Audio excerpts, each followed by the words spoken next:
قسمت گفتیمون رو برای برنامه‌های رشد اجتماعی اقتصادی شهر دوشنبه در سال 2025 آغاز می‌نماییم. در ابتدا می‌خواستم به شما نمایندگان مسئولین اخباری آمد برای همکاری ثمره‌بخش در انعکاس مجموعه دستاوردها و رشد و ترقی پایتخت عزیزمون، اینچنین آشکار و برطرف نمودن نقصان و کمبودهای موجوده نداری مقامات اجرایی حکومت دولتی شهر دوشنبه را رساند. در نشست امروزه ما معاون رئیس شهر دوشنبه، راهبر دستگاه رئیس شهر، راهبران ساختمان دستگاه مرکزی و مقامات اجرایی حکومت دولتی شهر دوشنبه اشتراک می‌نمایند. طوری دور سپری گشته در چمپیونات آسیای جهانی جام آسیوی اشتراک نموده صاحب 9512 عدد مدال گردن از آن جمله 3516 عدد طلا، 2835 عدد نقطه و 3161 عدد برنج می‌باشد. بیشتر که به همون مقام معلوم است پایتخت جمهوری تاجیکستان شهر دوشنبه در برابر پایتخت جمهوری بودن همزمان سالهای داخل و مرکزی سیاحی تبدیل گشته است و این امکان داد که در این دوره 1.8 میلیون نفر سیاحان طریق تمام گذرگاه سرحدی به جمهوری وارد گردند که این نسبت به همین دوره سال گذشته 301.4 نفر یعنی که 19% زیاد می‌باشد. در دوره حساباتی 370 از 5000 مهمانان طریق فرودگاه بین‌المللی و راه آهن از خارج کشور به شهر دوشنبه سفر نمودند که نسبت به همین دوره سال گذشته 123,000 نفر زیاد می‌باشند. محض با تشبث مقامات بود که سال جاری در روز جهانی سیاحی در پایتخت دومین نمایشگاه دوشنبه اینترنشنال توریسم اکسکیویشن DITA 2025 برگزار گردید که در آن زیاده از 200 شرکت‌های خدمت‌رسانی سیاحی از جمله 65 شرکت‌ها از خارج کشور اشتراک نموده مال و محصولات و خدمت‌رسانی خود را به طور وسیع معرفی نمودند. بیشتر که در گروه قید کرده شهر دوشنبه روز از روز زیبا گردیده است. در برابر بنا کردن بنای بلندستانه زمانوی قبول‌زدگی و آبادانی یکی از وظایف اساسی مقامات به حساب می‌رود. این امکان را که طی 9 سال سپری گشته و مقدار 2.2 میلیون بیت درخت‌ها و بوته‌ها 132 میلیون دانه گل‌های موسمی بسیارساله شمرده شده که در مساحت 2.5 میلیون متر مربع میدان میسرزار و چمنزار را تشکیل نموده. همزمان برای رشد فعالیت ولنتاری در ساحه حفظ محیط زیست بلند برداشتن معرفت اکولوژی اهالی اشتراک جلب و هوسمندسازی ساکنان در سمت تازگی و آبادانی پایتخت عزیزمون گروه ولنتاری اکولوژی در نزد رئیس شهر تأسیس داده شد. حاضرین محترم، این بود یک مواد مختصر فشرده وابسته به دستاوردهای سال 2025 در شهر دوشنبه بود و بیشتری که در اول برآمدم قید کرده بودم در نشست امروزه ما معاون رئیس شهر، راهبر دستگاه و رهبران تشکیلات اداره‌های شهری فعالیت دارند. مرحمت و ثواب جواب‌ها بزنید. رحمت شریفی جمیلا حسینا و گزیده SSR سوال من مربوط به ساخت و ساز بناها دامسازان فریبکار که وقتی آخر خیلی ممکنه مسئله دو مبادله داشته است.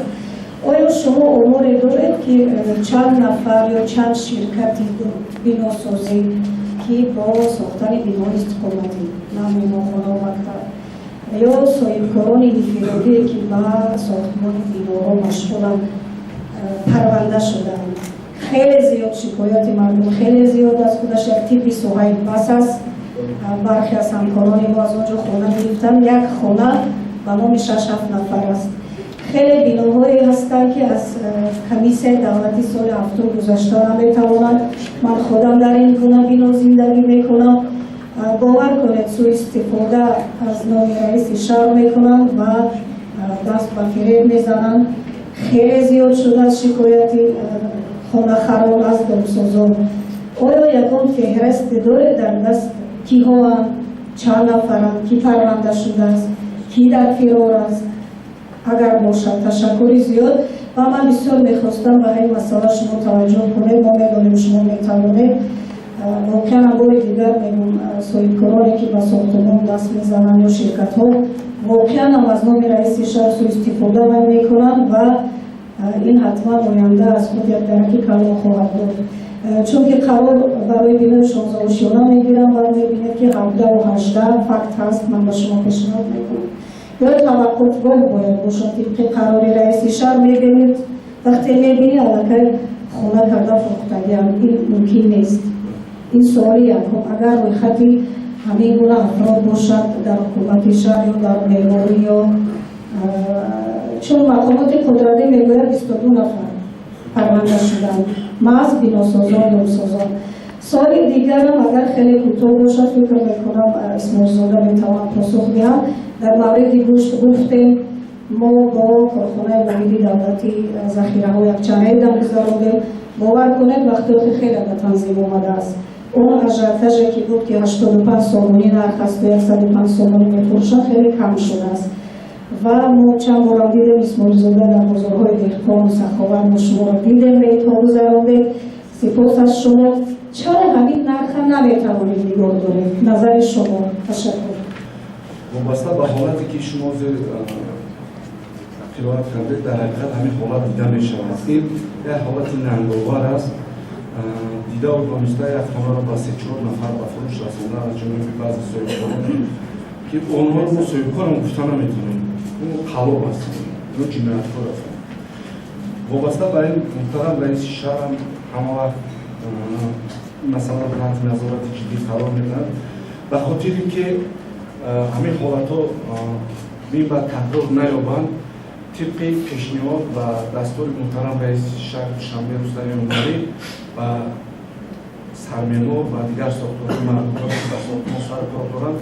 می‌باید در هر یک نقطه‌های فروشی خانه‌های بلندباشانه QR کدها مانده می‌شود اگر یک چیز است که مدامی که ما معرفت حقوقی خودمون رو باید بلند داریم و از تکنولوژی نوی موثر باید استفاده بریم ما باید دانیم که چطور از همین شرکت یک معلومات به دست آوریم ضرورت یگان کس را التماس کردن هم نیست باز این معلومات مشخص در پورتال همین سرمعماری شهر دوشنبه همش هست ما در بسنده آن است که در آمده بینیم که این شرکت کی است چی است حتی رنگ‌های سرخ کبود سبز زرد اینا رو ماندگی هستند که معلومات میدهد هشدار میدهد که این شرکت چگونه است آیا همه حجت‌ها رو پوره و ثبوت رسانده است و طلبات جوابگو است بعدا کمتر خطایی از جانب خود ما شهروندا این عملی کرده میشود اگر چه ما یک نرخ ارزان رو بینیم کوشش میکنیم هر چه زودتر آن رو خریداری کنیم اون چیزی که ارزان است به علت نیست برای همون حاضر وابسته به مسئله که شما گفتید از جانب ریاست نظارت ساختمان سرمعماری شهر در همبستگی با تمام تشکیلات اداره‌هایی که به ساختمان‌های شهر موظف شدن خودرو جدی برده میشن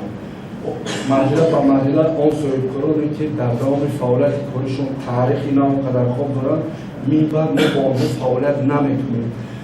از من احترامانه خواهش به کل مردم شهر دوشنبه از آن جمله جمهوری هم مادامی که ما اطلاعاتی را تامین کنانی گپ میزنیم همین ثمرانات از همین چیز استفاده بریم دو-سه شکایت همه ما اینستاگرام داریم فیسبوک داریم در صورت دو-سه بار شکایت کنیم همون اینستاگرام این شخص یا اون شخص یا فیسبوکش یا باید محکم میشد همین خلاص همین حالت هم در همین QR کد هست از نام خودتان نسبت همین شرکت دو-سه بار همه اگر شکایت ارسال کنند باور کنید گر می‌باید فعالیت این شرکت محدود کرده می‌شود می‌باید سرمعمار و دیگر ساختمان‌ها با این شرکت فعالیت نمی‌کنند کی بودن همین شرکت مؤسس این شرکت البته برای همه معلوم می‌شود برای همون به دست تجمعانه این مسئله حل کنیم یک مقامات قرار رو آماده می‌کنیم و روی میز پیشنهاد می‌کنیم برای عملی کردن و نظارت و معاون اول و دیگر تشکیلات اداره موظف شده است، لیکن این کار دست تجمعانه است. اگر صبرمون یکم پیشنهاد الهی داشته باشد رئیس شما درست خواهید کرده دویلی بارکد و شهروندان مسئله آماریش اگر اجازت باشد این روز در سال 2025 327 قرار داخل محترم رئیس شهر و توصیه رسیده بود که 1606 بلوک ساختمان در شهر دوشنبه رفته ایستاده است. خب مسئله بارکد از روزی که بارکد بروده است 49130 نفر مراجعت کرده هستند و این از اولش و هفته آخر 9874 نفر. چند شرکت پرونده جنایی شده است؟ اکی جناییش در سازمان مسئله بینای برانگوشانه که آشانه زیادی می‌سازند در سال از سال 22 23 24 25 و قید گرفتن نشده است. آشانه زیادی نیست. فقط داشته باشید پیشنهاد کنید. فقط داشته باشید پیشنهاد کنید. ما هم فقط داریم 5 تا است که این از سال پیشتر ماندگی است و در سال 25 24 با قید گرفتن نشده است. نسبت شهروندان رفتار ناجور کردن یا خونه رو چند کس فروختن مسئله مسئول زیر نظارت محترم رئیس قرار دارد. باور کنید ساختار قدرتی نسبت این اشخاصی که چنین رفتار کردن چرای قبلی می‌اندیشند همزمان برای این اون بنا رو با کمیسیون دولتی پیشنهاد کردن هم دستور محترم رئیس است که تمام کوشش غیرتی همه ساختار رو روانه کرده شود که همین بنا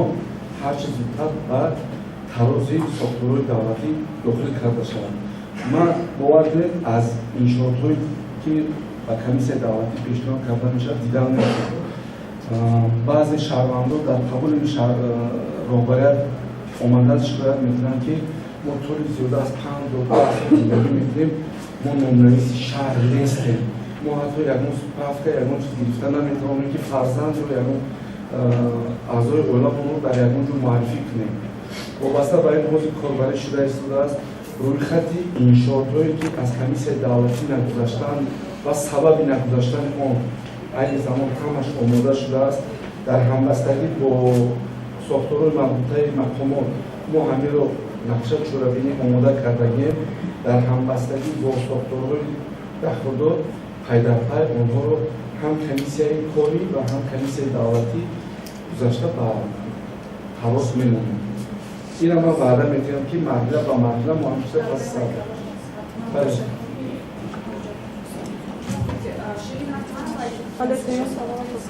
تشکر زیاد محترم خبرنگاران مستند اخبار آمد. جواب و سوال شما در حقیقت شما ذکر کردید چیزی که با شما معلومات در اساس استوریش محترم رئیس شهر دوشنبه و تمام مسئولان نیاز اولیه و خصوص نفی پوش همه روزا تحت نظارت جدی قرار دارد. ما در حکومت در مقامات در شهر دوشنبه